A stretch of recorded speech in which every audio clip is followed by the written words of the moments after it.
जी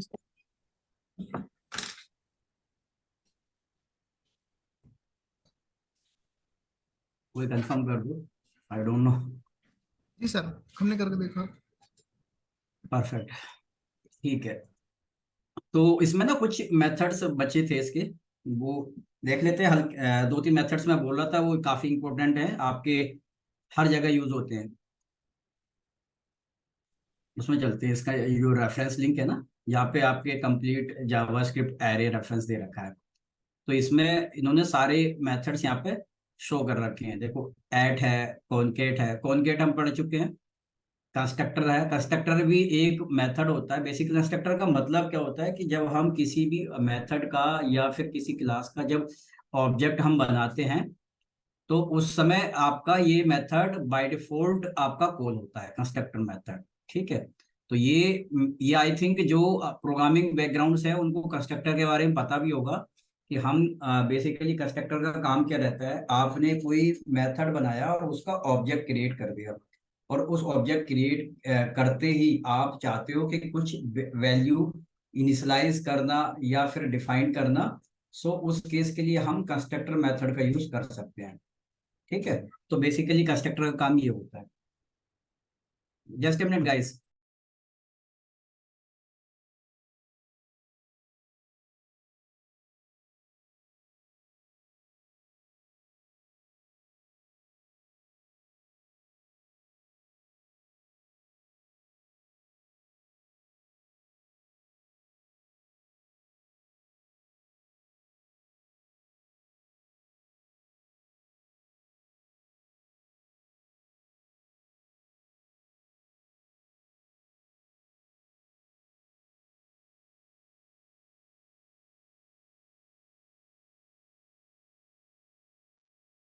सो constructor के बारे में हमें बेसिकली ये रहता है कि हम किसी भी क्लास या फंक्शन का जब हम ऑब्जेक्ट बनाते हैं, तब उस टाइम पे हमारा कंस्ट्रक्टर मेथड ऑटोमेटिकली कॉल हो जाता है। ठीक है। तो इसका काम यही होता है कि जैसे कि आप किसी फंक्शन के अंदर या फिर किसी क्लास के अंदर कोई भी वैल्यू वेरिएबल डिक्लेयर करना चाहते हैं या उसको उसके वैल्यू इनिशियलाइज करना चाहते हैं, then we can use the constructor function. इसका हम डीपली तब देखेंगे जब हम किसी क्लास बेस कंपोनेंट या क्लास बेस फंक्शन हम लिखेंगे, तब हम इसको कंस्ट्रक्टर को देखेंगे, डिटेल आउट देखेंगे कि हो क्या रखा है। ठीक है। अब इसमें एक आया एंट्रीज। एंट्रीज क्या है? ये आपका लेटेस्ट फीचर है जावास्क्रिप्ट का। ये ऐसा नहीं है कि पहले ओल्डर वर्जन में था। ये लेटेस्ट वर्जन में ही आया है। कुछ जो रिसेंटली रिलीज आई है जावास्क्रिप्ट की, उसमें आया है। तो इसका काम क्या रहता है, इसका देख लेते हैं इसमें। इसका बेसिकली क्या काम कह रहा है, ये रिटर्न ए की and value pair array interaction object. तो बेसिकली क्या काम करता है, आपके एरे को की और वैल्यू के फॉर्मेट में तोड़ता है। देखते हैं इसका आउटपुट क्या आना चाहिए।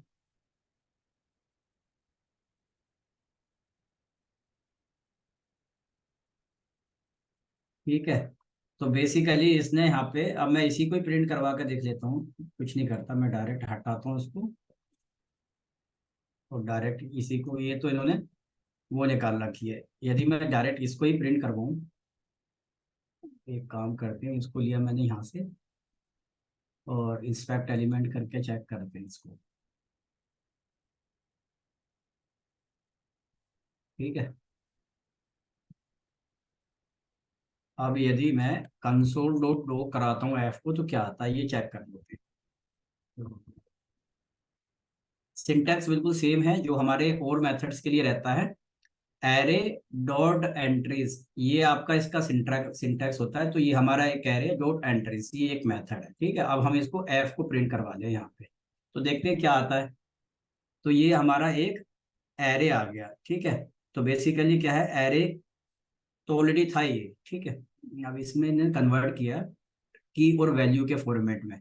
तो बेसिकली क्या है कि आपके हर एरे को ये एक इंडिविजुअल एरे कन्वर्ट कर रहा है। समझ रहे हैं कि जीरो जीरो इंडेक्स पे आपका बनाना आ गया और वन इंडेक्स पे ऑरेंज आ गया। तो बेसिकली की इसकी हो गई जीरो और वैल्यू हो गई बनाना। तो की वैल्यू के फॉर्मेट में ये कन्वर्ट कर रहा है बेसिकली। तो इसका काम ये है कि हम किसी भी एरे को फर्दर ब्रेक करना चाहते हैं, then we can use the entries function. ठीक है। और इसका जो रिटर्न टाइप है वो एक तरह का रिटर्न एज ए की and value pair array iteration object, ये आपका आइट्रेशन ऑब्जेक्ट रिटर्न करता है। सो ऑब्जेक्ट को आइट्रेट कैसे करते हैं उसको हम बाद में देखेंगे, कुछ लूप्स होते हैं उसके थ्रू आइट्रेट कर सकते हैं। तो ये एरे के फॉर्मेट में की एंड वैल्यू के फॉर्मेट में रिटर्न कर देगा, मतलब की इधर लेफ्ट हैंड में आ जाएंगी। अभी हम जो देख रहे थे इसको ही देख लेते हैं एक बार, ये हट नहीं रहा। तो हम अभी इसको जो देख रहे थे ना, इसी में देख लेते हैं। तो बेसिकली इसका ये समझ में आया धीरे धीरे कि बेसिकली क्या है कि की और वैल्यू के फॉर्मेट में इसको ये बना कर देता है ऑब्जेक्ट। ठीक है। तो इसका जीरो इंडेक्स इस तरह का ऑब्जेक्ट कुछ बनेगा, मैं आपको यहाँ पे बनाकर दिखा देता हूँ। कुछ इस तरह का ये बना रहा हूँ, इस तरह से जीरो, ये इस तरह से बना रहा हूँ, बनाना जो भी पहला है जैसे भी, मतलब इस तरह से कुछ भी ए वन। तो बेसिकली ये कर क्या रहा है कि आपका जीरो और वन के फॉर्मेट में, मतलब ये आपका आपके इस एरे को ऑब्जेक्ट में की वैल्यू के फॉर्मेट में रिटर्न कर रहा है। ये रिटर्न एक ऑब्जेक्ट की कर रहा है, इसमें लेफ्ट में की आपकी इंडेक्सिंग हो गई और वैल्यू क्या हो गई आपकी, ये इसकी जो वैल्यू है जो भी वैसे बनाना होगी। तो ये आपका एंट्रीज काम कर रहा है। इसका भी बहुत जगह यूज होता है, कभी कभी हमारे पास इस तरह के एरे आ जाते हैं, हम उसको ब्रेक करना चाहते हैं या ऑब्जेक्ट आ जाते हैं, तो उस तरह के एरे और ऑब्जेक्ट को हम ब्रेक करके देख लेते हैं। ऐसा भी होता है कि हमारे पास एरे के अंदर मल्टीपल एरे ऑफ ऑब्जेक्ट होते हैं, तो उसको हम जीरो इंडेक्स पे वन इंडेक्स पे उसको आइटरेट करना चाहते हैं, निकालना चाहते हैं, तब हम इसका यूज करते हैं। इसका भी जब हम कभी आगे प्रोग्रामिंग में देखेंगे ना कि किस तरह से यूज हो रहा है, तो बताऊंगा मैं आपको। एक होता है एवरी मेथड। ठीक है। तो एवरी का मतलब यह है, नाम से हम इसको आइडेंटिफाई कर सकते हैं, check if element is an array pass और टेस्ट। तो मतलब ये हो गया कि आप किसी एरे के अंदर कोई एलिमेंट फाइंड करना चाहते हैं। ठीक है। तो वो उसके लिए हम एवरी यूज कर सकते हैं। मान लो आपके पास एक एग्जांपल ले लेते हैं, मान लो आपके पास दो एरे हैं। ठीक है। ये कोई मान लो एंट्री का एवरी का मतलब मेनली ये होता है कि मान लो आप किसी एलिमेंट को उस एरे के अंदर चेक करना चाहते हैं, तब एवरी का यूज करते हैं। लेकिन ये इसका इसमें एक फर्क, एक इसके पैरेलल एक मेथड और आता है सम का। सम और एवरी में बस ये फर्क होता है कि सम क्या काम करता है, किसी एक फर्स्ट अकेरेंस जो आपका मैचिंग रिकॉर्ड होता है ना, उसमें रिटर्न ट्रू एंड फॉल्स देता है। लेकिन ये क्या काम करता है, मान लो आपके एरे के अंदर मल्टीपल मैचिंग रिकॉर्ड है, राइट। तो मल्टीपल मैचिंग रिकॉर्ड में यदि वो सारे रिकॉर्ड में जाकर चेक करता है, ऐसा नहीं है कि फर्स्ट अकेरेंस मैच हो गया तो वो रिटर्न ट्रू दे दिया। इसमें क्या काम ये चेक करता है कि सारे रिकॉर्ड्स, सारे भी जितने भी एलिमेंट है सब में जाकर के चेक करके आता है। ठीक है। तो ये बेसिकली ये तो हम क्या काम कर रहे हैं, आइट्रेट कराया है इसको, और इसमें हमने एक फंक्शन कॉल करा दिया है। कंडीशन क्या है हमारी, कि हमारी एज जो है ग्रेटर देन 18 हो। तो ग्रेटर देन 18 मतलब आप यहाँ पे आइट्रेट होता है, ये एवरेज हो ना, आइट्रेशन के ही आइट्रेट की होता है। लेकिन इसमें क्या काम करता है कि मैचिंग कंडीशन, समझ रहे हो, लेकिन हर एलिमेंट के साथ चेक करता है ये, एवरी एलिमेंट। तो इसने क्या काम करेगा, यदि आप एजिस, सिंटेक्स वही है, एरे डॉट एवरी, और इसके अंदर आप जो भी आप कंडीशन डालोगे वो कंडीशन आपकी यहाँ से चेक करके वो रिटर्न करके देगा। तो इसमें यदि आप देगा एक नया एरे यही। ठीक है। देखते हैं क्या देता है। I think it this not return the array, let me check what is the syntax for that. I think this not return array, it's return true and false. It's ये क्या रिटर्न करता है आपका, ट्रू एंड फॉल्स। ये आपकी value check करके लेकर आता है कि ये इसके अंदर ये एग्जिस्ट करता है या नहीं करता, लेकिन ये सारे एलिमेंट के साथ ही चेक करता है। तो इसमें ग्रेटर देन 18 का मतलब ये है कि इसमें हाँ तीन रिकॉर्ड हैं जो ग्रेटर देन 18 है, तो ये रिटर्न ट्रू करना चाहिए। तो यहाँ पे क्या आ रहा है इसका, एवरी आपका 32 ग्रेटर देन 18 है, ये आपकी कंडीशन ट्रू है, ये आपकी कंडीशन ट्रू है। अब इसमें कुछ ऐसी कंडीशन तो नहीं लगा रखी इसने, फॉल्स रिटर्न कर रहा है ये, why we are returning as false. Basically इसका इंटेंशन होता यूज यही है कि आप यदि वैल्यू चेक करना चाहते हैं तो आपकी हर एलिमेंट के साथ ये वैल्यू चेक करता है। अब हर एलिमेंट के साथ इसलिए, अच्छा इसमें हर के साथ चेक कर रहा, तो यहाँ पे 16 है, हाँ ये तो भूल ही गए, 16 है, तो इसका मतलब ये है कि ये रिटर्न फॉल्स कर देगा, सब में अवेलेबल होना चाहिए। मान लो यहाँ पे मैं 20 करता हूँ, देन आप चेक करके देखते हैं क्या आता है। हाँ राइट, सो ये रिटर्निंग एज ए ट्रू। तो सारे एलिमेंट को चेक करके आता है। अब इसमें इसका एक पैरेलल एक मेथड मैं बता रहा था सम का, राइट। तो सम क्या काम करता है, जैसे मैंने यहाँ पे सम सम लिखा, और सम को मैं यदि चेक करके आता हूँ तो ये सम इसने सेम ही रिजल्ट दे रहा है, ठीक है। अब एक काम करते हैं, यहाँ पे मैंने लिखा 2 3, एक एक रहते हैं 20 रखते हैं, एक रखते हैं 0। तो अब देखें अब क्या आना चाहिए, अब भी ट्रू ही आ रहा है। मतलब कोई भी फर्स्ट अकेरेंस में आपका ये कंडीशन ट्रू होगी तो ये ट्रू रिटर्न कर देगा, ठीक है। और यदि यहाँ पे आप यदि ट्रू ही कर दोगे तो रिटर्न एज ए फॉल्स, ठीक है। सम का और एवरी में बस यही फर्क होता है। सम जो चेक करता है किसी एक स्पेसिफिक फर्स्ट अकेरेंस में, यदि मैचिंग कंडीशन होगी तो ट्रू रिटर्न कर देगा। और एवरी में क्या होता है कि सारे एलिमेंट वो कंडीशन फुलफिल होनी चाहिए, ये वाली जो कंडीशन या कोई भी और भी कंडीशन होगी वो फुलफिल होनी चाहिए सारे एलिमेंट के साथ। यदि ट्रू होगी तो रिटर्न ट्रू करेगा, एल्स में फॉल्स रिटर्न कर देगा। ये भी बहुत सारा यूज केस आते हैं। मान लो आप किसी स्पेसिफिक कंडीशन को किसी एरे के अंदर चेक कराना चाहते हैं, कोई एलिमेंट चेक, ये दो एरे हैं, दोनों एरे में ये चेक करना चाहते हैं ये वाला एरे का एक एलिमेंट इस वाले एरे के अंदर एग्जिस्ट करता नहीं करता, सारे एलिमेंट में, ऐसा नहीं कि फर्स्ट अकेले सारे में। तो उस केस में हम एवरी का यूज करते हैं, ठीक है। इसका रिटर्न टाइप ये क्या है, true and false, boolean type का रिटर्न फॉल्स है। इसका सिंटैक्स देखो ये दे रखा है, एरे डॉट एवरी। अब इसके अंदर क्या सिंटैक्स होता है, बेसिकली यहाँ पे हम एक कॉल बैक भी दे सकते हैं। कॉल बैक मतलब एक तरह का फंक्शन होता है, तो यहाँ पे इन्होंने कॉल बैक ही दिया, कॉल बैक तरह का फंक्शन है। तो ये फंक्शन दिया है, और फंक्शन के अंदर आप इसको इस तरह से भी चला सकते थे। मैं आपको इसका दूसरा सिंटैक्स बताऊं तो कोई जरूरी नहीं कि हम वहीं पे, यहाँ पे चाहूँ तो इस तरह से भी कर सकते हैं, सम ऐसे भी कर सकते थे कॉल बैक लिख करके। वो जो चीजें लिखी थी ना आपने, वो सब यहीं पे भी इसके अंदर भी लिख सकते हैं, कोई जरूरी नहीं। वो तो अलग ही है कि हाँ लिखने का तरीका है, कर सकते हैं। जैसे मैंने किया काम किया इसको ये इस तरह से,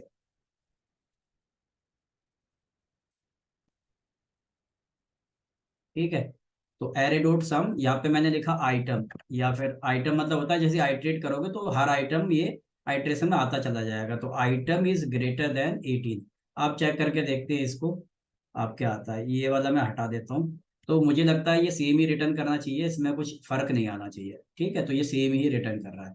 तो इसका सिंटैक्स इस तरह का ही है। अब एवरी की यहाँ आप चाहे एवरी लगा लो या सम लगा लो, सिंटैक्स सेम है आपका, कि एरे डॉट फंक्शन का नाम और इसके बीच में कॉल बैक, ये कॉल बैक होता है, ठीक है। तो ये इसने देखो ये कॉल बैक, दिस वैल्यू क्या होता है कि ये ऑप्शनल होता है, कोई जरूरी नहीं है इसमें हमें वैल्यू डालनी होती है। इसके अंदर आप कुछ भी ना भी पास करोगे तब भी ये चलेगा, डिफॉल्ट ही अनडिफाइंड उठाता है, ठीक है। तो ये मैंडेटरी पैरामीटर नहीं है, लेकिन हाँ ये जो फर्स्ट पैरामीटर है that is call call back, ये मैंडेटरी होता है एवरी के अंदर, ठीक है। ये काफी इंपॉर्टेंट मेथड है, ये हो गया और सम हो गया, क्योंकि हमें बहुत जगह ऐसा यूज चेक करना होता है। देखो यहाँ पे एक इन्होंने एग्जांपल और भी ले रखा है कि ये कुछ चेक कर रहे होंगे कि भाई ये चीज इसमें एग्जिस्ट करती है नहीं करती है एवरी में। तो इन्होंने क्या चेक कर रहे हैं यहाँ पे, इंडेक्स इक्वल्स टू 0 2 है, और कुछ होगा ये चेक समझ में नहीं आ रहा क्या कर रहे हैं, कॉल बैक ही डाल रखा है इन्होंने। यहाँ से रिटर्न ट्रू कर रहे हैं इंडेक्स 0 पे, और एल्स में ये डॉट आंसर और इंडेक्स -1। सो इंडेक्स -1 का मतलब ये हो गया जो भी इंडेक्स आएगा उसमें से एक माइनस हो जाएगा, डॉट आंसर निकालते जाएगा। ये कंडीशन चेक करा रहा है इसके अंदर, ठीक है, कि भाई सारे के सारे उसमें क्या इसका रिजल्ट आ रहा है, ठीक है। तो बेसिकली हमारा इंटेंशन यही है कि हम किसी भी एरे के अंदर यदि एक एलिमेंट सारे एलिमेंट के साथ चेक करना चाहते हैं तब हम एवरी यूज कर सकते हैं। किसी एक एलिमेंट या मैचिंग कंडीशन हम सेटिस्फाई करना चाहते हैं, then we can use the some method, ठीक है। ये काफी इंपॉर्टेंट मेथड है दोनों, और हमें काफी यूज भी करनी होते हैं, ठीक है। ये एक मेथड है फिल का, फिल भी देख लेते हैं क्या काम करता है। सो फिल क्या काम कर रहा है इसका, डेफिनेशन पढ़ लेते हैं। The fill method fills the specific element in an array with the value. आप यदि किसी एरे के अंदर कुछ एलिमेंट फिल करना चाहते हैं, कुछ वैल्यू फिल करना चाहते हैं, then we can use the fill method. Otherwise the fill method, otherwise the original array. ठीक है, इसके अंदर हम, इसका सिंटेक्स क्या है, सिंटेक्स सेम है, सारे मेथड का ऑलमोस्ट सिंटेक्स सेम ही है, एरे डॉट फिल। ठीक है, यहाँ पे आपने वैल्यू पास कर दी और इसमें ये क्या है, स्टार्ट और एंड इंडेक्स भी दे रखा है। ठीक है, अब जैसे इन्होंने पहला एग्जांपल देखते हैं, तो पहला एग्जांपल ये कहाँ पे फिल करता है ये देख लेते हैं। इसने क्या काम किया, चार एलिमेंट में सबके अंदर फिल रिप्लेस कर दिया, मतलब सारे के सारे एलिमेंट रिप्लेस कर दिए, फिल कर दिए। ठीक है, अब यदि मैं स्पेसिफिक एलिमेंट को स्पेसिफिक इंडेक्स पे ही फिल करना चाहता हूँ, तब क्या आउटपुट आना चाहिए। इन्होंने क्या काम किया, 2 से लेकर के 4, अब 0 1 2। ठीक है, 2 पे स्टार्ट हुआ, 3, तो लास्ट वाला ये कंसीडर नहीं कर रहा 4 वाला, तो 2 और 3 इंडेक्स पे इसने कीवी फिल कर दी। ठीक है, तो बेसिकली आपका फिल मेथड क्या होता है कि हम किसी भी एरे के अंदर कोई एलिमेंट फिल करना चाहते हैं, यदि डायरेक्ट फिल करोगे तो उसने रिप्लेस कर दे रहा है वो पूरे के पूरे एरे के अंदर, और किसी स्पेसिफिक एलिमेंट, किसी स्पेसिफिक इंडेक्स पे वो एलिमेंट ऐड करना चाहते हैं, then we can use the start और एंड इंडेक्स। ठीक है, तो ये हमारा फिल मेथड है। इससे अगला इससे अगला जो मेथड है वो आपका होता है फिल्टर। ये भी काफी इंपॉर्टेंट मेथड है। फिल्टर का बेसिकली काम क्या होता है कि जैसे मान लीजिए सपोज दैट आपका कोई एक एरे है और इस एरे में से कोई स्पेसिफिक एलिमेंट चेक करना है कि वो एलिमेंट इसके अंदर एग्जिस्ट करता है नहीं करता। तो करता है नहीं करता है तो हमारे पास सम और एवरी मेथड है। हम चाहते हैं वो एलिमेंट उसमें अवेलेबल है और हम उसको निकालना चाहते हैं उस एरे से, तो हम उसके लिए क्या यूज करेंगे, फिल्टर मेथड यूज करेंगे। तो सिंटैक्स बिल्कुल सेम वही है, एरे डॉट फिल्टर, और इसके अंदर जो हमने एवरी वाला से वो नहीं था सिंटैक्स, उसके अंदर एक कॉल बैक पास कर देते हैं। तो कॉल बैक के अंदर भी 3 पैरामीटर होते हैं, जैसे मैं आपको बताना भूल गया। इसके अंदर भी जाओगे तो 3 पैरामीटर होते हैं, करंट वैल्यू जिसको मैं आइटम कह रहा था, देन इंडेक्स, देन एरे। ठीक है, ये एरे क्या होता है आपका, इसका ही एक एलियास बन करके यहाँ पे प्रेजेंट होता है, इसी की ये जो ओरिजिनल एरे होता है वही उसका एलियास मिलता है यहाँ पे। ठीक है, तो इसके अंदर 3 पैरामीटर होते हैं, सेम पैरामीटर आपके अंदर फिल्टर के अंदर भी होते हैं। फिल्टर का सिंटेक्स भी आप देखोगे ना एग्जैक्टली सिमिलर आएगा, एरे डॉट फिल्टर, यहाँ पे ये कॉल बैक पास कर दिया और कॉल बैक के अंदर 3 पैरामीटर हैं। ठीक है, और ये this value that is the optional value, no need to define that, is call undefined ये डिफॉल्ट होता है। ठीक है, तो ये आपका फिल्टर का, अभी इसका एग्जांपल भी हम चेक कर लेते हैं यहाँ पे। तो कंडीशन देखो इन्होंने वही यूज कर रखी है, सिर्फ फिल्टर में इन्होंने काम किया ग्रेटर देन इक्वल टू 18, मतलब इस एरे के अंदर से हमें ग्रेटर देन इक्वल टू 18 के जितने भी डेटा है वो हमें फिल्टर करके दिखाने हैं। तो क्या काम करेंगे इसमें, 32 33 और 40, तो इसका मतलब हमारे पास जो आउटपुट आना चाहिए आइडियली वो 3 रिकॉर्ड आने चाहिए, क्योंकि ग्रेटर देन इक्वल टू 18 है ना, तो ये 3 रिकॉर्ड रिटर्न होंगे। अब इसका आउटपुट भी देख लेते हैं, तो इसका ये आउटपुट है। ठीक है, तो फिल्टर तो सिंपल, आई थिंक आप लोग सब लोगों ने शायद यूज भी किया होगा जो लोग प्रोग्रामिंग बैकग्राउंड से हैं। तो फिल्टर का नाम से समझ में आ रहा है कि हाँ आपके किसी एरे में से कुछ वैल्यू या कुछ एलिमेंट हम फिल्टर करना चाहते हैं, then we can use the filter method. ठीक है, और ये आप एक नया एरे रिटर्न करके देता है। ठीक है, ऐसे return as a new array, ऐसा नहीं है कि ओरिजिनल एरे को मॉडिफाइड करता, ओरिजिनल एरे अलग है और ये वाला एरे जो आता है ये अलग एरे होता है। तो इस एरे के अंदर फिल्टर आउटपुट होगा और ये ओरिजिनल एरे, इसमें कुछ चेंज नहीं। ठीक है, ओके, तो ये फिल्टर हो गया। एक होता है फाइंड, ये भी इंपॉर्टेंट है। देखो आप यदि फाइंड करना चाहते हैं तो फाइंड का पहले यहाँ पे डिस्क्रिप्शन देख लेते हैं। The find return as a value the first element as a pass as a test. ठीक है, find method execute the function for every array element, ये भी सारे एलिमेंट के साथ एग्जीक्यूट होता है। Find method return undefined if no element found, यदि कोई एलिमेंट फाउंड नहीं होता तो हमारा अनडिफाइंड रिटर्न करता है। अनडिफाइंड का मतलब फॉल्स ही होता है। ठीक है, so find does not execute the function of for the empty element, empty element के साथ काम नहीं करता है। ठीक है, और ये हमारे ओरिजिनल एरे को does not change the original array, ये ओरिजिनल एरे को चेंज नहीं करता है। तो बेसिकली इसका भी बिल्कुल सेम ही सिंटेक्स है। एरे डॉट फाइंड, इसके अंदर भी हमने कॉल बैक पास कर दिया और बिल्कुल सेम सिंटैक्स है फाइंड का भी। तो इसके अंदर चेक कर लेते हैं, इसका भी एग्जांपल यहाँ पे देख लेते हैं ये क्या चेक कर रहा है।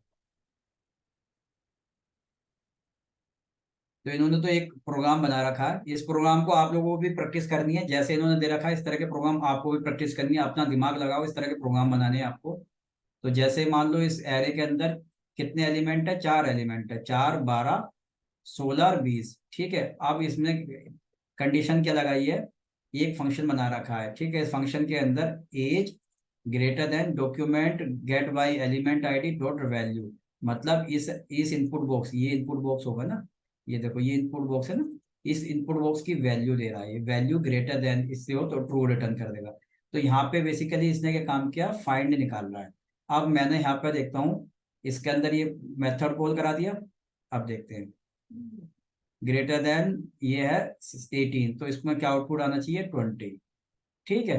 तो इसने 20 रिटर्न कर दिया। अब यदि मैं ग्रेटर देन 4 करूंगा तो कितने रिटर्न आना चाहिए इसमें, ये ग्रेटर देन 4 में इसने 12 रिटर्न कर दिया। ये सिर्फ एक फर्स्ट एलिमेंट ही रिटर्न कर रहा है, उसके बाद की जो फर्स्ट मैचिंग एलिमेंट है ना, सिर्फ उसी को रिटर्न कर रहा है।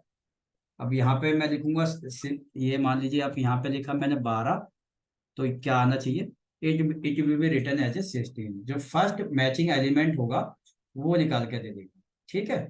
तो ये बेसिकली आपका फाइंड है।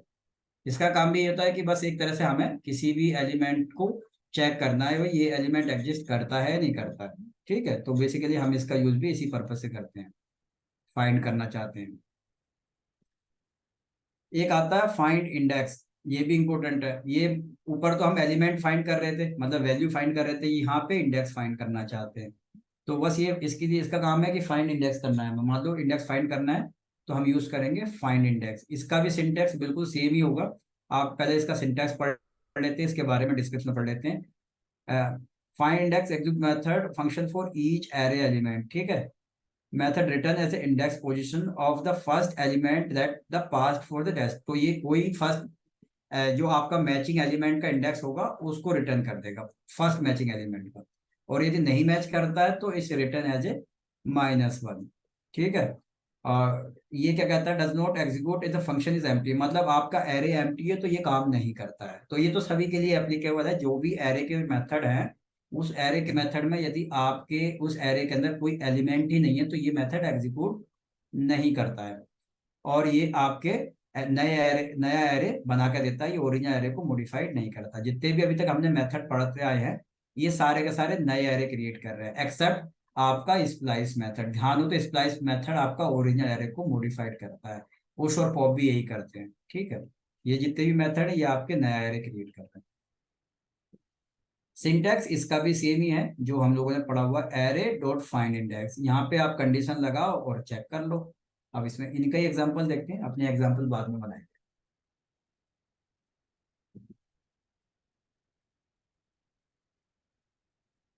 अब ये चेक कर रहा है, मैंने यहाँ पे निकाला फाइंड, इसका इंडेक्स निकालना चाहता हूँ मैं, ठीक है। तो अब इसका इंडेक्स मैं निकालूंगा 18, तो यहाँ पे है नहीं, यहाँ पे कोई कंडीशन क्या लगा रखी है उन्होंने, ग्रेटर देन वाली लगा रही है, तो ग्रेटर देन वाली तो 20 होगा, है ना। अब 20 का इंडेक्स क्या आना चाहिए, 0 1 2 3, लेट्स सी। तो इसने इंडेक्स आपका 3 रिटर्न कर दिया। तो जब भी आपकी कंडीशन लगानी होगी, अब याद मान लो ऐसा कोई केस होता कि यहाँ पे मैं 17 लिख देता, अब वैल्यू, तो यहाँ पे क्या रिटर्न करेगा, it will be return as a -1। अब सॉरी यहाँ पे मैंने 17 लिखा, ये क्या था, इसको रन कराना पड़ेगा। हाँ, तो ये -1 रिटर्न, ठीक है। यदि आपकी कंडीशन मैच नहीं होती है तो -1 रिटर्न करेगा इंडेक्स, और यदि कोई कंडीशन मैच हो रही होती है तो उसके बाद का जो फर्स्ट अकेरेंस है ना, उसका जो है वो है क्या नाम है आपका इंडेक्स, वो इंडेक्स आपका रिटर्न कर देगा, ठीक है। फाइंड आ गया, फाइंड इंडेक्स आ गया, दोनों बिल्कुल सिमिलर मेथड है। फाइंड क्या काम करता है आपका, एक बार थोड़ा सा रिकैप कर लेते हैं, कल फ्लैट हम पढ़ ही चुके हैं, फ्लैट मैप हम आगे स्टार्ट करेंगे। एक बार थोड़ा सा रिकैप कर लेते हैं इस चीज को। ऐड तो हमने पढ़ा ही नहीं, ऐड शायद हमने स्किप कर दिया क्या, ऐड भी पढ़ लेते हैं, ऐड तो भूल ही गए थे पढ़ना। Add the method return as a index of element from an array, अब एक काम करते हैं, इसका सिंटैक्स पढ़ते हैं पहले।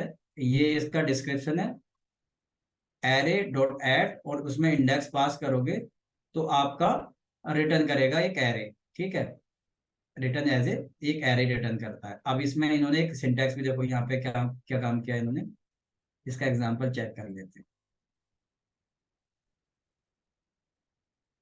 ठीक है, ये तो डायरेक्ट वही है कि आप इसमें इंडेक्स पास कर दिया, और इंडेक्स पास करके वैल्यू निकालना है, और कुछ भी नहीं है इसके अंदर। ठीक है, इसके एग्जाम्पल भी और देख लेने। ठीक है, यहाँ पे देखो एग्जाम्पल और भी दे रखे हैं, मैंने चेक किया।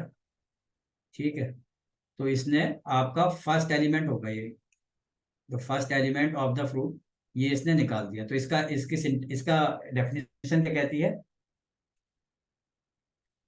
Return N index element. तो ये आप यदि कुछ नहीं पास करोगे तो जीरो उठा रहा होगा, जीरो इंडेक्स है ना, default is the zero index. ठीक है, आप इसमें कुछ आप इंडेक्स पास कर दोगे तो इंडेक्स वाला उठा देगा। तो सिंपल सी है, यहाँ पे आपने कुछ नहीं पास किया तो इसने ये डिफॉल्ट वैल्यूज की जो जीरो सेट होती है उसका उठा दिया। यदि आपने इसमें -1 कर दिया तो -1 का आप समझ सकेंगे कि ये पीछे से स्टार्ट करता है। तो पीछे से स्टार्ट करोगे तो इसमें से भी देख लेते हैं इसका आउटपुट क्या आना चाहिए, that is returning as a -1। तो -1 का मतलब यह है कि मैंगो, मैंगो आपका इसने आउटपुट दे दिया। ठीक है, ठीक है, तो बेसिकली कौन आपका ऐड हो गया। कॉनकेट हम पढ़ ही चुके हैं। कॉनकेट मान लो suppose that if you want to add two or more than two array into the single array, then we can use the concat method. ठीक है, और कंस्ट्रक्टर का काम बेसिकली हम इसको अभी हमने ज्यादा डिटेल आउट नहीं किया, बाद में करेंगे जब हम इस पर काम करेंगे एक्चुअल में कि कंस्ट्रक्टर क्या होता है। बस कंस्ट्रक्टर इतना याद रखो, जब हम किसी क्लास या फंक्शन का ऑब्जेक्ट बनाते हैं तो उस समय ये कंस्ट्रक्टर मेथड ऑटो कॉल होता है। ठीक है, उसमें हम अपनी वैल्यू वगैरह रीइनिशियलाइज वगैरह कर सकते हैं। ठीक है, ये कॉपी हमने छोड़ा हुआ है, अभी एंट्रीज पढ़ा था हमने। एंट्रीज का काम यही था कि हम अपने किसी एरे को की और वैल्यू के फॉर्मेट में, मतलब ये कि एक एरे को भी तोड़ रहा है। मतलब ये हो गया एक एरे, इस एरे को एक ये एरे बन गया, एक ये एरे बन गया, तो हर एरे को एक छोटे छोटे एरो में फ्रेगमेंट में तोड़ रहा है। तो ये जीरो इंडेक्स पे आपका 1 हो गया, जीरो इंडेक्स पे 1 आ गया। फिर इसके दूसरा एरे जो बना इसका जीरो इंडेक्स पे ये आ गया। तो बेसिकली क्या है कि हम ये एरे को तोड़ रहा है, एरे को तोड़ करके छोटे छोटे फ्रेगमेंट में नए एरे बना रहा है। ठीक है, और वो एक ऑब्जेक्ट में बाइंड कर रहा है, इसका काम ये है ऐसे। ठीक है, की और वैल्यू के फॉर्मेट में बना रहा है। तो अब यदि देखोगे तो इसका आउटपुट हम देख भी चुके हैं कि मान लो इसको आपने एंट्रीज लिखा, तो इसने क्या काम किया, ये एक ऑब्जेक्ट बनाया। ओके, ये आपका एक ऑब्जेक्ट बनाया, और इस ऑब्जेक्ट के अंदर आपका जो डेटा है वो की और वैल्यू के फॉर्मेट में से डाल दिया। अब की और वैल्यू के फॉर्मेट में डाल दिया तो ऐसा बहुत सारे यूज केस आते हैं आपके एरे को ना ऑब्जेक्ट में कन्वर्ट करना चाहते हैं, तो बहुत सारे यूज केस आते हैं कि हम एरे को आपके ऑब्जेक्ट में भी कन्वर्ट कर सकते हैं। जो डॉट एंट्रीज और भी फंक्शन आएंगे आगे देखेंगे। ठीक है, यहाँ पे देख रहे हो इस तरह से इसने तोड़ दिया। यहाँ पे लिख रहा है कि जीरो इंडेक्स पे ये डाल दिया, 1 पे डाल दिया, जो मैं आपको बोल रहा था इसने ब्रेक कर दिया। ठीक है, सिंटैक्स वही सेम है, बिल्कुल सिंटैक्स में कुछ डिफरेंस नहीं है। एवरी मेथड मान लो ये कि आप किसी भी एलिमेंट को किसी एरे के अंदर हर एलिमेंट के साथ चेक करना चाहते हैं कि वो एलिमेंट उस एरे में हर एलिमेंट के साथ मैच करता है या नहीं करता। यदि नहीं करता है तो रिटर्न फॉल्स कर देगा, और यदि सारे के अंदर मैच करता है तो आपका रिटर्न ट्रू कर देगा, ये बुलियन रिटर्न करता है। फिल हम चेक कर चुके हैं कि फिल आप यदि यूज करते हो तो ये आप मान लो कोई उसमें वैल्यू देते हो फिल के अंदर, तो वो सारे के सारे एरे के अंदर जितनी भी वैल्यू है उनको रिप्लेस कर देता है। और यदि आप किसी स्पेसिफिक इंडेक्स पे कुछ आप ऐड करना चाहते हो एरे के अंदर, देन फिल का आप यूज कर सकते हैं साथ में स्टार्ट और एंड इंडेक्स दे करके।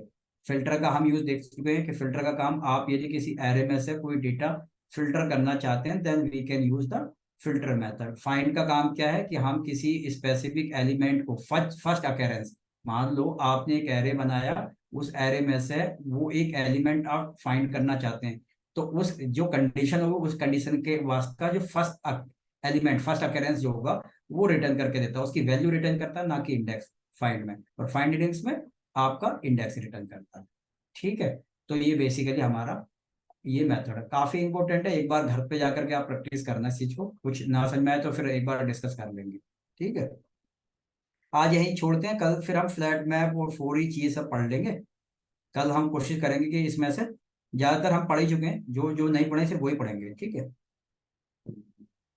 ठीक है गाइस, आई थिंक कुछ क्वेश्चन है आपके दिमाग में तो I think we can discuss, otherwise we can wrap and we can discuss the same thing tomorrow.